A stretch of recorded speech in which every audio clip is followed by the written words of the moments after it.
Hello friends, ಎಲ್ಲರೂ ಹೇಗಿದ್ದೀರಾ? ಚೆನ್ನಾಗಿದ್ದೀರಾ ಫ್ರೆಂಡ್ಸ್?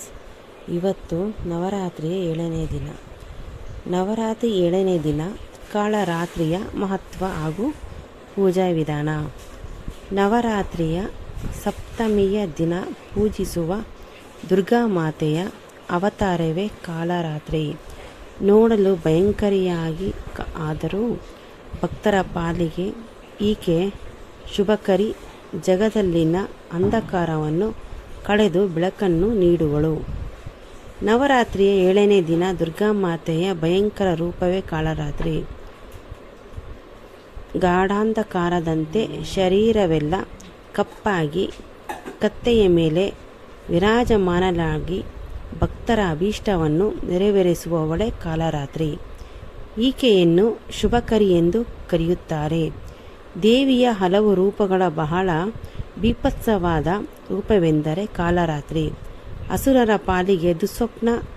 ಈ ಕಾಳರಾತ್ರಿ ಧರ್ಮದ ರಕ್ಷಣೆಗಾಗಿ ಅಧರ್ಮರ ಪಾಲಿಗೆ ಭಯ ಹುಟ್ಟಿಸುವವಳು ಈಕೆ.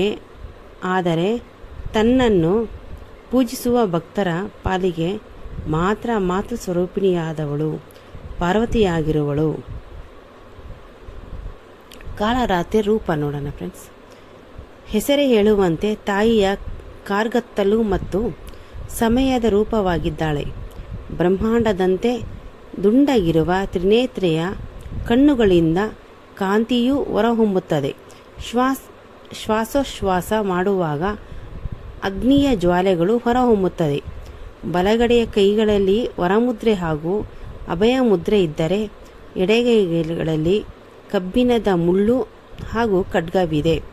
ಈಕೆಯ ವಾಹನ ಗಾರ್ಧರ್ಭ. ಕಾಳರಾತ್ರಿಯ ಕಥೆ. ರಕ್ತ ಬೀಜಾಸುರನನ್ನು ವಧಿಸುವ ಸಲುವಾಗಿ ದುರ್ಗೆಯ ಕಾಳರಾತ್ರಿಯ ರೂಪದಲ್ಲಿ ಅವತರಿಸುತ್ತಾಳೆ. ರಕ್ತ ಬೀಜಾಸುರನನ್ನು ಕೊಂದು ರಕ್ತ ಬೀಜಾಸುರನ ರಕ್ತದ ಒಂದು ಹನಿಯೂ ಕೆಳಗೆ ಬೀಳದಂತೆ ಕುಡಿದು ಮದದಿಂದ ನರ್ತಿಸುತ್ತಾಳೆ.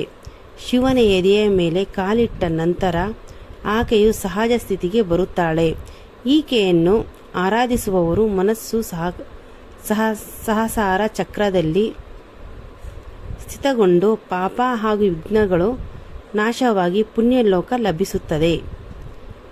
ಕಾಳರಾತ್ರಿಯ ಮಹತ್ವ ತಿಳಿಯೋಣ ಫ್ರೆಂಡ್ಸ್. ಕಾಳರಾತ್ರಿಯ ಶನಿಗ್ರಹ ಅಧಿಪತಿ. ಜನರು ಮಾಡಿರುವಂಥ ಕೆಡಕು ಹಾಗೂ ಒಳಿತನ್ನು ನೋಡಿಕೊಂಡು ವರ ನೀಡುವವಳು. ದುಷ್ಟರನ್ನು ಶಿಷ್ಟರನ್ನು ರಕ್ಷಿಸುವವಳು. ಕಠಿಣ ಪರಿಶ್ರಮ ಹಾಗೂ ಪ್ರಾಮಾಣಿಕತೆಯನ್ನು ಗುರುತಿಸುವವಳು. ಈಕೆ ತಾಯಿ ಕಾಳರಾತ್ರಿಯನ್ನು ಪೂಜಿಸುವುದರಿಂದ ಶನಿಯಿಂದ ಆಗುವ ತೊಂದರೆ ಹಾಗೂ 7.5 ಪ್ರಭಾವವನ್ನು ತಗ್ಗಿಸಬಹುದು.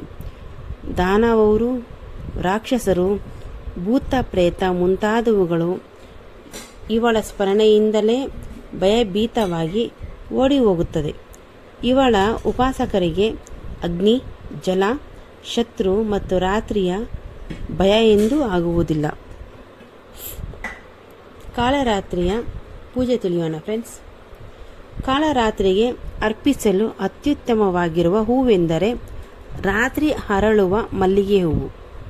ಶ್ರದ್ಧಾ ಭಕ್ತಿಯಿಂದ ನವರಾತ್ರಿ 7ನೇ ದಿನ ಕಾಳರಾತ್ರಿಗೆ ಪೂಜೆ ಸಲ್ಲಿಸಬೇಕು. ಮೊದಲು ಗಣೇಶನಿಗೆ ಪೂಜೆಯನ್ನು ಸಲ್ಲಿಸಿದ ನಂತರ ಕಾಳರಾತ್ರಿಗೆ ಷೋಡೋಪಚಾರ ಪೂಜೆಯನ್ನು ಮಾಡಬೇಕು. ಆರತಿಯೊಂದಿಗೆ ಪೂಜೆಯನ್ನು ಕೊನೆಗೊಳಿಸಬೇಕು. ಈ ದಿನ ಕಾಳರಾತ್ರಿಗೆ ಅನ್ನದಿಂದ ಮಾಡಿದ ಯಾವುದೇ ನೈವೇದ್ಯ ಅಥವಾ ಎರಿಯಪ್ಪ ಅರ್ಪಿಸಬಹುದು. ಕಾಳರಾತ್ರಿಯ ಮಂತ್ರ ತಿಳಿಯೋಣ ಫ್ರೆಂಡ್ಸ್. ಓಂ ದೇವಿ ಕಾಳರಾತ್ರೇ ನಮಃ. ಓಂ ದೇವಿ ಕಾಳರಾತ್ರೇ ನಮಃ.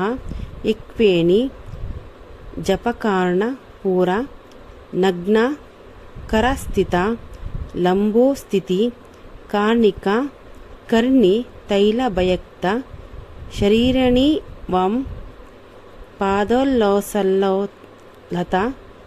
ಕಂಠಕ್ ಭೂಷಾನ ಬರ್ಧನ್ ಮೂರ್ಧ ಧ್ವಜ ಕೃಷ್ಣ ಕಾಳರಾತ್ರಿ ಭಯಂಕರಿ. ಕಾಳರಾತ್ರಿಯ ಪ್ರಾರ್ಥನೆ ಫ್ರೆಂಡ್ಸ್.